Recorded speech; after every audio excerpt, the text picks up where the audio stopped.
Top 10 movie meals of all time. Let's do this. This would normally be the time of year we all get together to share food and company. Damn, but I'm with hungry. that off the table for obvious reasons, we figured maybe we'd take a moment to look at all the times that's happened on screen. So these are our picks, the 10 best meal scenes of all time. Damn, that looks fire.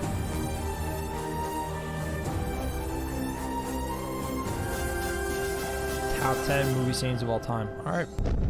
First up, we're looking at the classic awkward meal. It's not going great and nobody is talking about it. This is a lunch of peculiar proclivities in The Breakfast Club, Easter at Annie's in Annie Hall, milking cats in Meet the Parents, meeting the parents in Eraserhead and the recent I'm Thinking of Ending Things, meeting the girlfriend in Lars and the Real Girl, and sitting there painfully, silently squished between your boyfriend's parents at a dinner you didn't want to go to in 4 months, 3 weeks, and 2 days. That's oddly specific. Azi devin nu mânca porc. Dacă vedea grăsimea în farfurie cât de mică era, nu mai mânca. Valentina al meu tot la fel. Și în supă, dacă vedea că se stricoară o steluță de grăsime, ceva, gata, nu mai mânca.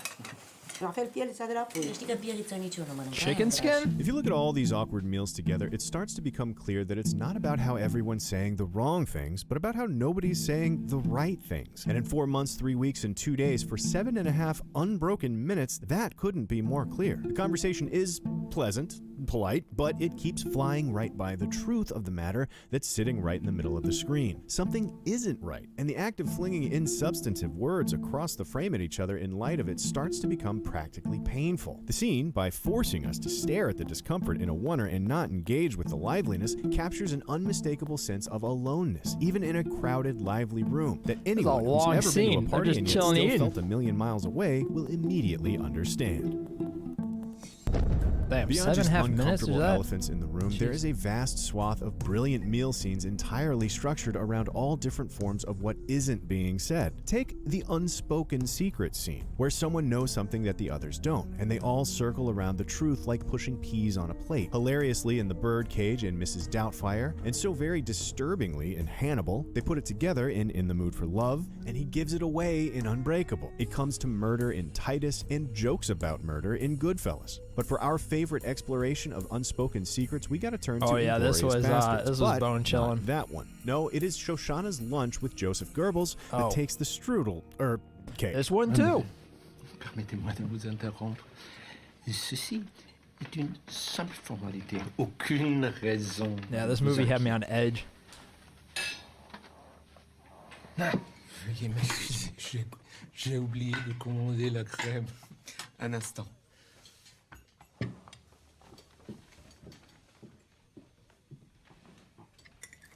Attendez la crème. What starts as a decently tense scene where the hero, Shoshana, quietly and with little difficulty conceals her Jewish ancestry and fake identity despite Private Solar's infatuation with her, turns into something else entirely upon Colonel Landa's arrival. We know him to be an unbelievably sharp and perceptive interrogator, so the stakes ratchet up immediately. And then something even more interesting happens. The secret that seems to swim beneath the surface shifts from the fact that Shoshana is concealing her identity to the fact that Landa knows she's concealing her identity. And although neither she nor us can be too sure, we all collectively squirm with suspense at the realization that we have lost our grip on the conversation beneath the conversation. Yeah. Jeez. Sometimes the secret is that one of the characters loves the other. You good, Salt? Oh, you good? You good? Move this for you. Oh. That's it?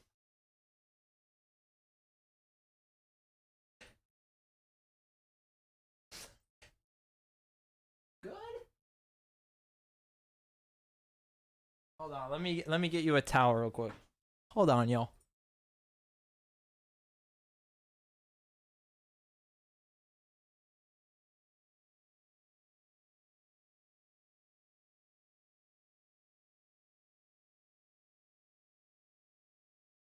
Salty.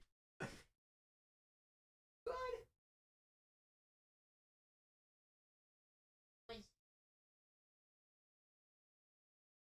Good.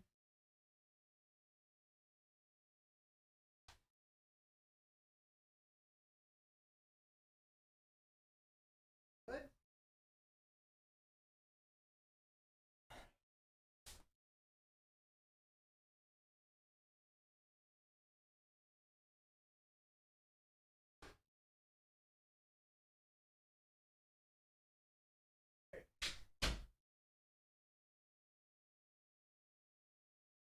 I guess she drank her water too fast, and well, that's what happens. All right. So you good? All right. We rolling.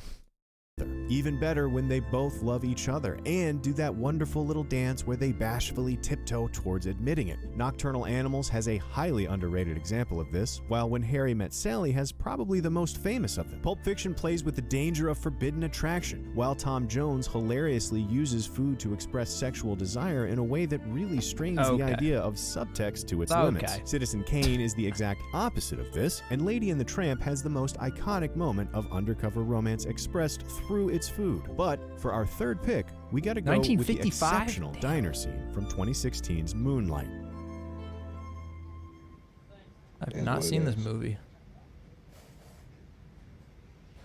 Bullshit, man. That ain't what it is. That ain't you, Sharon. You don't know me.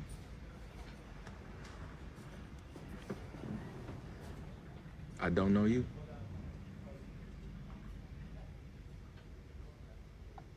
Chiron travels back to Miami to see Kevin, his childhood love, for the first time in a decade. Kevin cooks, Chiron eats, and then they catch up, but their mutual attraction is never quite far from the table. You can see love and bravado and shame and vulnerability flit across their faces as they attempt to navigate a history neither of them have the words or the courage for. They dash between hope and disappointment, the real dialogue exchanged in looks and blocking until Kevin puts on a song and it finishes their conversation for them.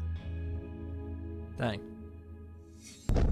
Sometimes the unspoken subtext is more of a conflict, a disagreement that gets played out and worked out without being directly addressed. This is family control in the guise of dinner table politics in American History X, marital resentment in Revolutionary Road, disillusionment in Before Midnight, and fear of the unknown in Signs. But for our number 7 pick, we think there's something absolutely incredible about the silent renegotiation of a relationship contract in the climactic dinner of Phantom Thread.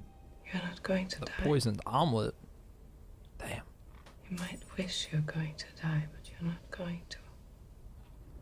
So you can't go under there. Oh, ma'am. You need to settle down a little.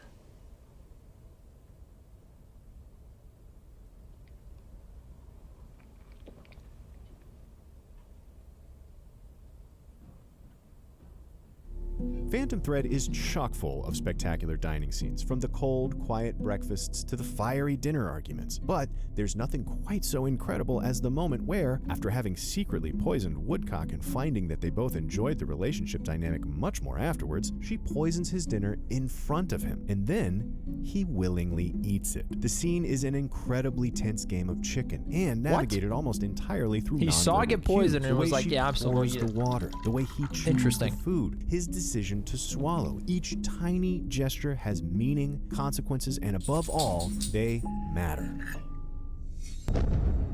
And sometimes the unspoken subtext of a meal is really just about power. And without ever directly addressing that fact, the conversation is a Hold up, y'all.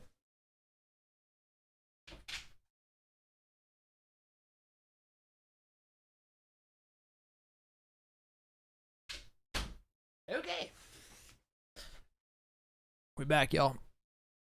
proxy battle about it. This is the final dinner in The Cook, the Thief, His Wife, and Her Lover. A terrible Thanksgiving in Scent of a Woman, a hilarious conversation about menstruation in 20th century women, the big first meal in August Osage County, every single meal in The Lighthouse, and our number 6 pick, the uninvited breakfast in the German house the division is occupying in Fury. What made me lean towards the Pixel was they had this feature that made... Offer the girl her plate. There you go. Oops.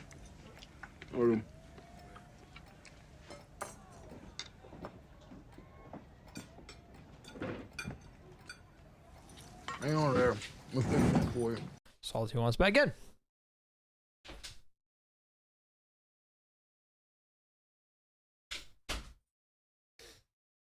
Oh, excuse me, Salt. Boom. Go around.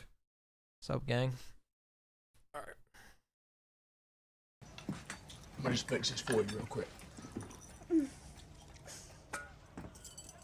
I didn't touch it. When the rest of the men barge in mid-breakfast, accusing Don and Norman of playing house and not inviting them, drunk, angry, and with something to prove, the meal quickly becomes a dangerous battlefield on which the men try to undermine, humiliate, and sabotage the two of them while maintaining plausible deniability that that's what they're doing. In the process, everything but weapons becomes a weapon. The food, the way they take up space, especially the two women in the house. The tendency for occupying forces to commit heinous war crimes is never far from the viewer's minds, which really expands the cruel possibilities of how bad the unspoken really could be.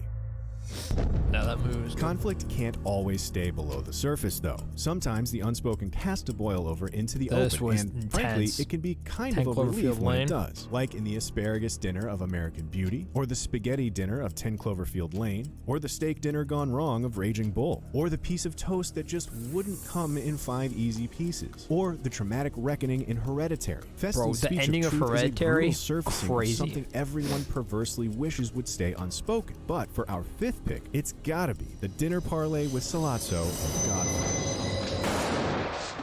Godfather. Boom. Goated movie.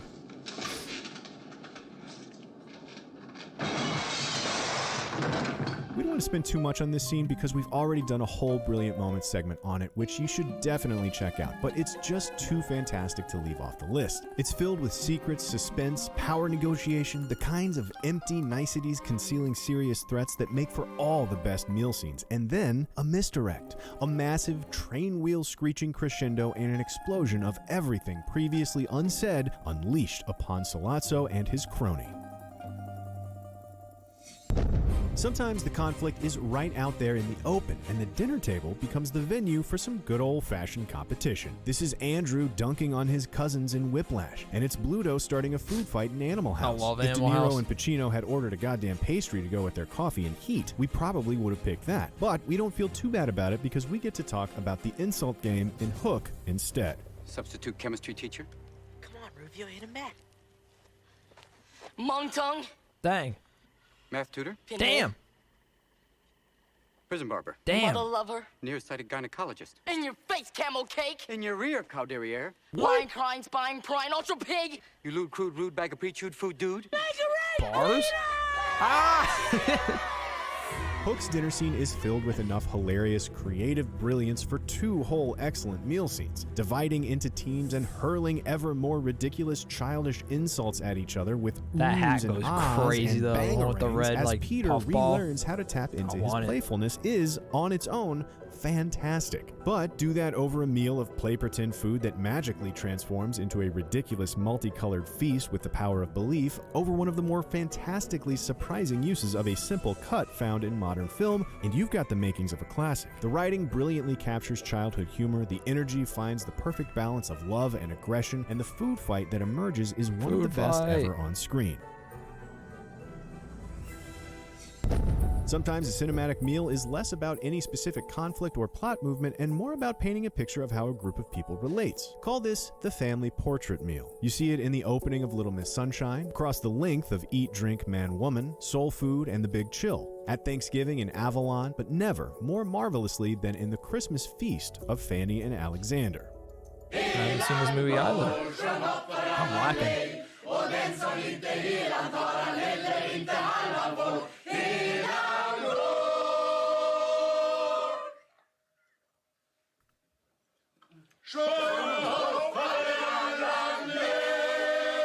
Yes.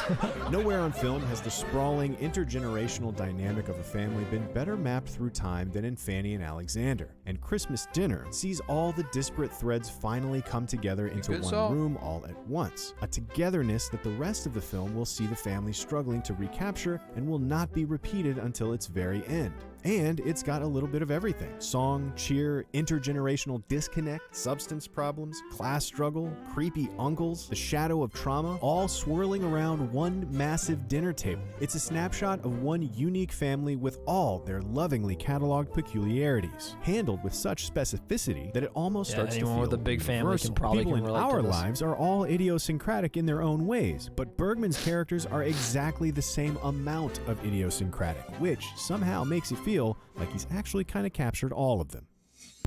Number 2. Sometimes simple meals can be about even less than the family. Sometimes they're just about the joy of conversation over a bite to eat. Diner delights in many of these moments, while Reservoir Dogs prologues with one. My Dinner with Andre is an entire film about two people just eating and talking, while Coffee and Cigarettes follows a bunch of vignettes, admittedly over more beverage than food. But if it's just eating and talking they'll be doing, there's no one we'd rather watch at it than Steve Coogan and Rob Brydon, like they did in their very first meal of the trip. I've not heard your Michael Caine, but I assume it would be something along the lines of, "My name's Michael Caine." That is where you are so wrong. And you can look at my live video for proof, because that's the very thing I don't do. I say that he used to talk like that. Do you, Michael Caine? Okay. I say Michael Caine used to talk like this in the 1960s, right? But that has changed. And I say that over the years, Michael's voice has come down several. Pretty good impression. Let me finish. And all of the cigars and the brandy don't let me finish. Can now be heard. Okay. I've not fucking finished. Real-life actors play themselves, traveling around the north of England, eating and vaguely competing with each other as old friends do, mostly over who does better impressions. It's just two very entertaining friends bullshitting, and it's never better in its pointlessness than when they bring out their dueling canes. But there are no stakes beyond ego, no ends other than the competition itself, no judges other than each other, and one gets the sense that they do it more to fill the time, amuse themselves, and bond than to actually win. That is definitely him. Dude, that's just about taking Didn't even say number 1 yet. This also looks lit, dude. The peppermint frosty. Mind if I sit? Have not had it yet, but it looks fire. When it's Frosty time, choose wisely. Choose Wendy's new Peppermint Frosty. Here we go. And finally, we turn to the rarest movie meal of tissue them after all. this. The one that's seriously just about what's on the plate. Where cinema makes our mouths water and stomachs growl. Where we spend all our attention delighting in the food. In this is Ratatouille, stuff that looks good. in Like Water for Chocolate, in The Big Night, in I Am Love, beautifully in The Lunchbox, miserably in The Turin Horse, hilariously in Tampopo, sensually in 9.5 Weeks, but never more magically with more delight than the titular meal of Babette's Feast. Oh. Det här är ju Blinis Demidoff.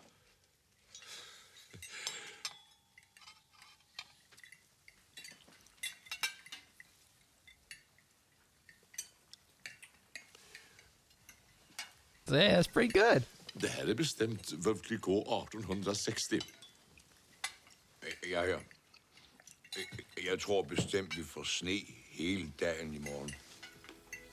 When Babette, a refugee from Paris, having been taken in by a deeply religious family and having earned their trust, wins the lottery for enough money to return her to her former life, she chooses instead to secretly spend all of it on one lavish meal for the congregation in a massive act of thanks. However, when the Protestants notice the opulence of the ingredients she begins importing, they decide, in keeping with scripture, that it would be sinful to enjoy such earthly pleasures. So, while they attend the meal to humor her, they all agree not to speak of the food or any enjoyment thereof. And so the meal begins. Babette laboring in the kitchen, making the most marvelous dishes these quaint Quakers would ever taste, and them pretending not to do so, all except their special guest, the General. And as the Holy Rollers tried to deflect their delight with bland religious anecdotes, the General pronounces his pleasure with ever greater eloquence, shocked at their nonchalance until sensation wins the day, and no one can any longer resist what we think is the best movie meal of all time.